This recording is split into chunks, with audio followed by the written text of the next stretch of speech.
Olá pessoal, hoje vamos falar sobre a corrida do ouro na Serra Pelada. Pense no fedor. Fedor de bosta.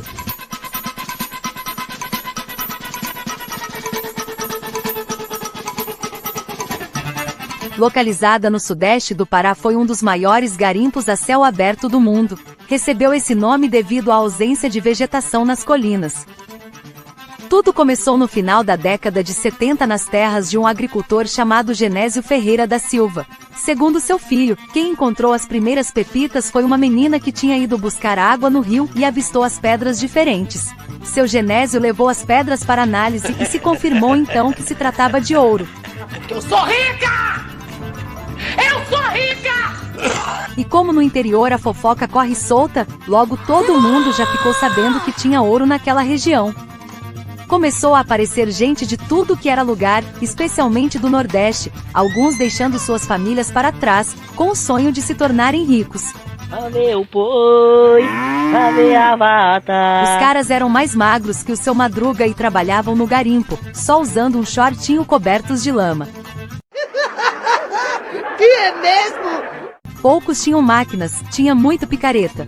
Quer dizer, tinha muita gente que trabalhava só na base da picareta.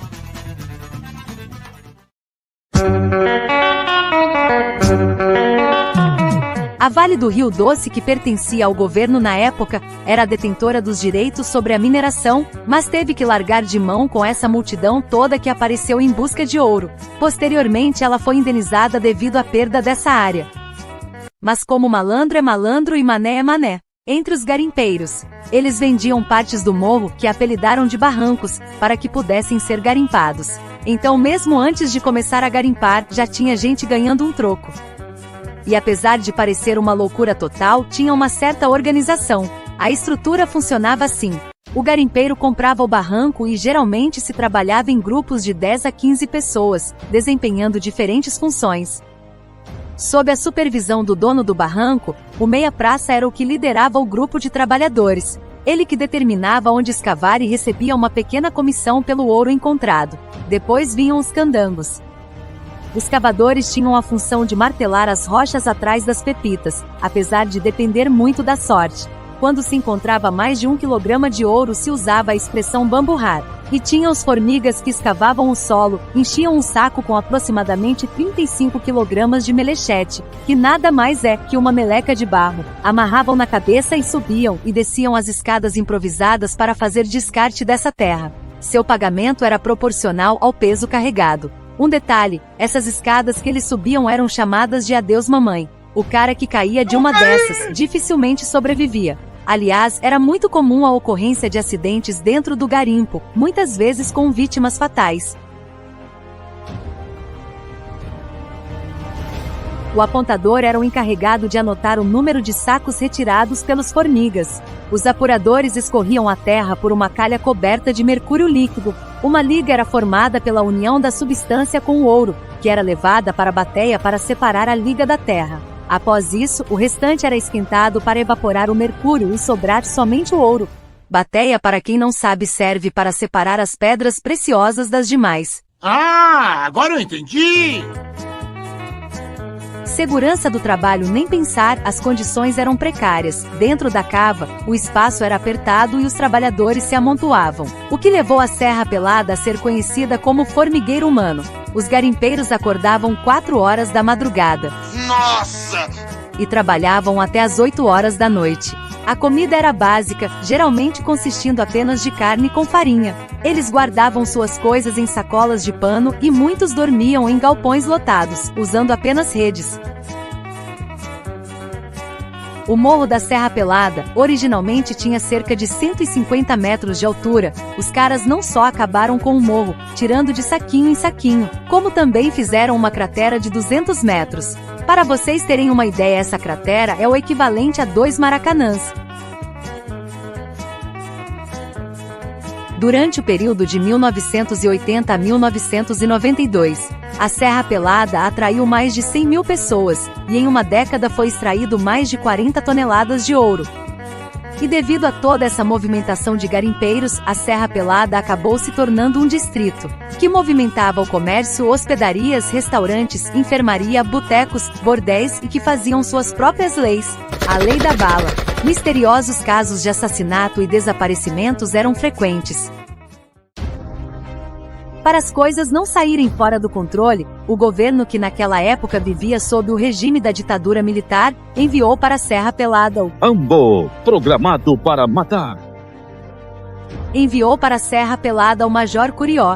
Com a sua chegada, a presença feminina foi proibida, assim como armas, jogos de azar e até mesmo bebidas alcoólicas. O garimpo passou a ser controlado pelo exército, e para se entrar no garimpo era preciso ser revistado. Mas para a alegria dos garimpeiros, sob o comando de Curió, já não seria mais necessário dar um percentual para seu Genésio.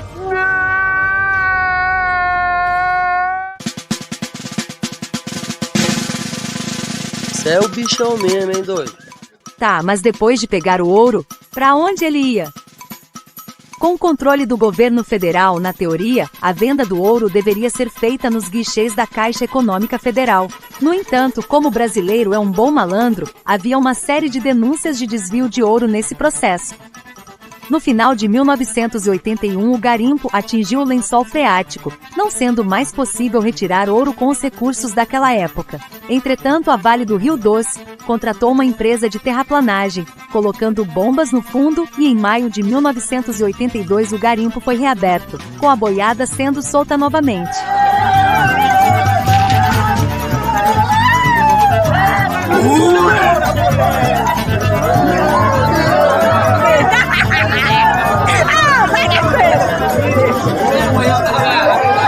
No final das contas, Curió fez tanto sucesso que uma das vilas da região acabou se tornando município e recebeu o nome de Curionópolis em sua homenagem. Em 1982 ele saiu de sua função e se tornou deputado federal com maior número de votos no estado do Pará.